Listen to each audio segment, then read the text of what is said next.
of perceptions that if it's made in China, and this I would say is probably especially true with electric vehicle technology, there's a lot of people who just want to automatically dismiss it. Would you say that it's kind of the same story repeating, or is China also still has a ways to go? I'm just curious if there's any, if that's something you're seeing as well, and if not China, what are some of these countries that are kind of leading in these areas that are maybe getting a bad rap when they really shouldn't be? Well, I've been to China many times, and I have a Chinese operation, and in some areas, the Chinese way of doing business is probably, it's very counter to the way we think about things, and I'm quite sure that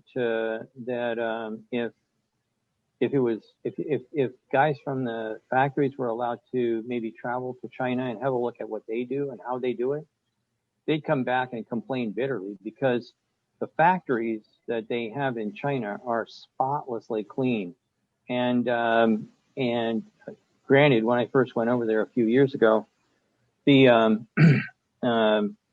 the number of people doing work and stuff like that was was just absurd. I mean, there were guys standing next door to guys, and they really weren't doing that much. But the labor was cheap. Now labor is kind of expensive. The designs of the vehicles are pretty good. I will tell you that I was looking at some product from NIO and some product from BYD and Chery. I saw, and as you know, many of the European car companies are now owned by either the Chinese or the Indians.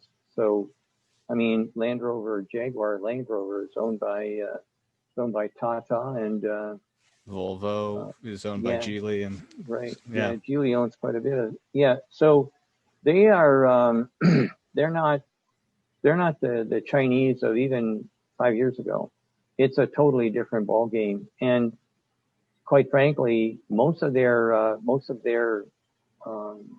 new bring them over, and the next thing you know, we've got something that went from like poor to outstanding, and I mean it sincerely, outstanding products.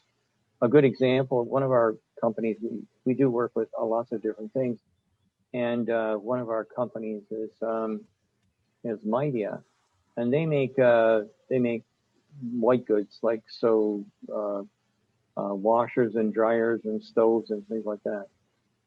We went over and talked to them about product design, and they went from number 3 to number 1 in the world. They rebadged things to make it look like it was made in the States, but it's not. It's made over there. Almost everything is made in China when it comes to white goods. So and when I went over, the first thing that I started doing was talking to them about waste, or muda, as Dr. Deming used to say. And we just basically taught them statistical process controls, taught them where they, building something 4 or 5 times isn't the right way. It should be right first time, single piece flow from Dr. Ono. I mean, there's a whole bunch of things that we do, and they sucked it up like a sponge. And you went from, in essence, total inefficiency and poor quality to, best in class. They did a good job, a really good job getting things done in a good and right way.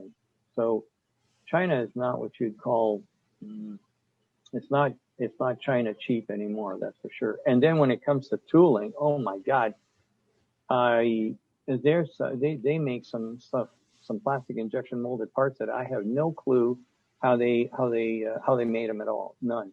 I don't know how they could crank out a mold that would have that many motions to make all these things happen. And that was my trade. And so they basically learned and then eclipsed most of what's going on here in the U.S. Yeah. So I think, it's a big change, a huge change. yeah. Thanks for joining us. Be sure to visit our website, connectingthegrid.com. There you can listen to our podcasts, contact us about sponsorship, or even be a guest on Grid Connections. While you're at it, if you found value in this show, we'd appreciate a positive rating on your favorite podcast or video streaming service.